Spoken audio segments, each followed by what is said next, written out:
So when I mentioned Jimmy John's, there's a poster on the wall. I want you guys to listen to this very carefully. Harvard business student, one of the most annoying things God has ever created, goes to Mexico. Okay? Guy goes to Mexico and he sees this guy who's like fishing 3 hours a day, and then he goes, actually it wasn't in Mexico, somewhere they had mangoes. Whatever. He went to some mango country. And, they have mangoes in Mexico. Yeah, Mexico. Yeah, I worked in This guy goes to Mexico. He sees this Mexican farmer who's like fishing 3 hours a day, and the rest of the time he like eats mangoes and hangs out with his family. Alright? It's a good life, right? He gets what he needs. Nice fish every night. Mangoes. Mangoes up there. He's good. Yeah, great life. 3 hours a day at work. This guy, Harvard business student, is like, you got this all wrong, man. This is what you got to do. First of all, you got to work 8 hours a day. Okay, you're not maximizing your day. Secondly, you got to hire some guy for like really cheap and have him fish for you and you just manage him. Over time, you'll have 3 or 4 employees. In a few years, you'll be able to like have a few branches all over Mexico. You'll be getting fish from all over. You get different types of fish. Then you can sell it. And in about 25 years, you'll be able to take it international. In about 40 years, you'll be able to go public and start selling stock. And then you can retire. You'll make millions of dollars. It's like, oh, sounds pretty good. Then what do I do? When you retire, he's like, yeah. He says, you'll be about 70 by then, or 65. And you can go to some random village in Mexico where you can fish and spend time with your family and eat mangoes. You get it? This is the problem. Is it true though? It's not like that? That's how you start, exactly. It's true. No, I mean, it doesn't matter. I don't know. It's in Jimmy John's restaurant. I didn't ask them to. But no, I don't know if that's true. The point is, that's the reality. Where and I'm not saying we're supposed to be working 3 hours. We go to Saudi and stuff. I don't think Saudi. We go to the Coastal Road in general. Unfortunately, most people work a total of like 30 minutes a day. Between tea breaks and tea breaks and two breaks. They take a tea break, they take a shine break. Anyways, they take a hot water break. Okay. Then they take like a laddu break and a biryani break. Okay, it doesn't matter. We all do it. The point is, we have been told success is having a certain amount of money and having no time to spend it or no time to spend with your family. Correct? And if you want to live like that, your life is going to stop. It's not religious, in my opinion. It's not like a religious lecture. If you want to live like that, one, you're never going to really find yourself. Two, every day, you know how you wake up? I don't mind it. Girls. Blood circulation. Okay. Okay. Girls in the front. The point that we started off with, you guys watch it. Losing the crowd. Okay. So. It's not happening. Okay. So if you want your education to be worth it, then what do we do? First of all, if I become your head friend or something, you get close to this. Okay. This is the way to make education worthwhile. Number one, intention. Okay, not making a little okay? Intention for getting educated. Your education should be finding yourself. That should be the first reason you're trying to get educated. Okay? And we talked about knowing yourself helps know God. Okay. What's actually necessary? Are you guys with me over there? There's some chatting happening.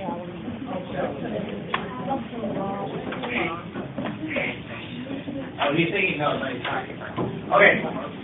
If I don't see your eyes, I get worried. Okay, so the first step is we got to change the reason we're in education. Okay. If you want, we got to do it anyways, right? It's mandatory. So might as well get something out of it. First thing is intention. You got to be doing it to find yourself. You have to be doing it to find a passion. You got to want to do something in this world. Okay? If you don't want to, then you're useless. You're just wasting oxygen and taking up space and you're not paying your rent. That's it. Okay? That's the first step. So your education is an adventure.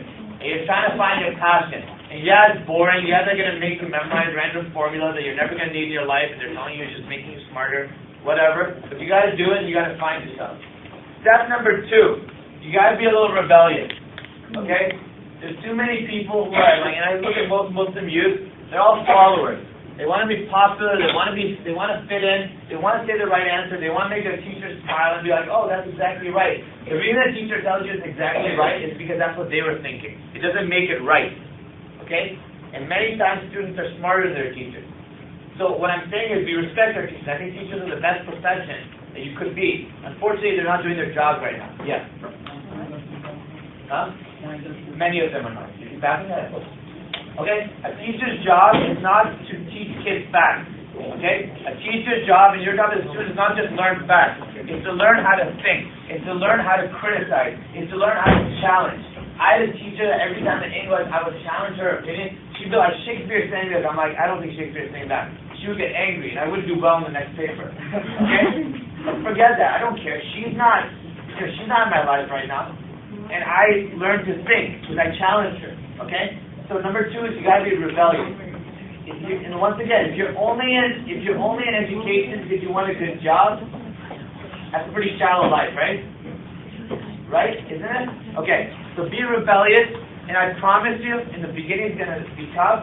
In high school, they don't really reward rebelliousness too much. A lot of high schools don't, but in college they're gonna love you. Think about if you're a teacher and you have to read 200 papers. They're all the same, right? It's plagiarizing, but you're not plagiarizing each other, you're just plagiarizing common thoughts. You're copying what you heard, okay? So be original. I want you guys to ask something. When you guys write a paper, what are you worried about? When people say, I don't like writing, what are they worried about? No, but what's hard about writing a paper? Grammar, what else? Yes. That your paper would be famous among the paper. That's what you should be. But that's not really what most people... I'm telling you, like the last 10 years I've been editing papers for people. You know what they always told me? What do you think they asked me to look for in their paper? Grammar. Make sure it flows right. Right? Thought is I've never in my life been asked to edit a paper, hardly ever, and been like, am I making a good point? Hardly ever. In college applications, maybe. A good point, maybe. Am I making a new point, an original point, a groundbreaking point, something that's going to blow someone's mind? Very rarely. Especially in college. You know, you write so many papers. Like, I had to write these 70-page papers. I wrote a 70-page paper in 3 days, right? It was wild. So obviously, if you have to write that much, you're not going to be like, oh, in high school you read like maximum like 5, right? No, actually. You're still college. Unless you don't go to a college that challenges you. But if you go to a college that you're like taking classes that challenge you and you're taking things you love, my paper, the requirement was 15 pages. I happened to go to 70 because I was interested in the topic.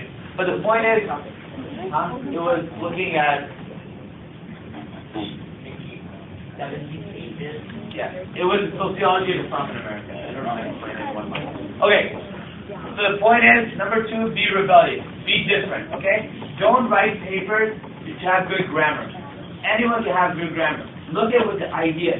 Try to think. I know it's good. Okay, I'm not trying to be insulting, but for most students, the first time you think, you're going to pull a muscle. Because that muscle has not been used before.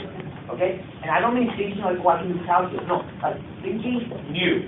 When you look at when you're in calculus, it's not only liberal arts. When you're in calculus, you're like, I wonder if there's an easier way of doing that, a different way. When you're in economics, challenge it.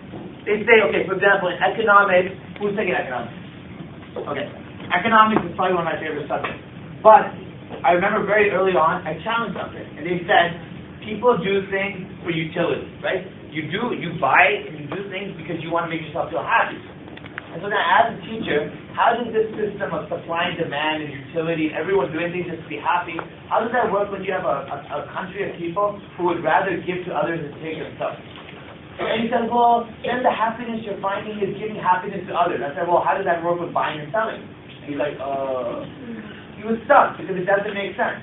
So challenge everything. Okay, education is challenging.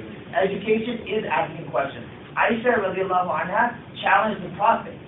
She asked us, like, how does that make sense? One of the wives of the Prophet, I think Safiya, she said in the Quran, why is it that Allah subhanahu wa ta'ala is saying, he uses the male tense for men and women, right? Right after she challenged the Quran, not challenged the Quran that way, but because they were asking questions, right? They were asking, so then Allah Subhanahu wa Ta'ala revealed the verse, المسلمين والمسلمات مؤمنين والمؤمنات قانتين وقانتات صادقين وصادقات, etc. That he talks about men, women, just answer her. Meaning that whenever I use Muslimin, I also mean Muslimat, right? That can be one of the meanings of that. But Allah Subhanahu wa Ta'ala responded to a challenge that a wife of the Prophet had on the Quran. So if we can challenge the Quran, we can challenge these stupid books. And they're only stupid in comparison to the Quran, right? They're written by people.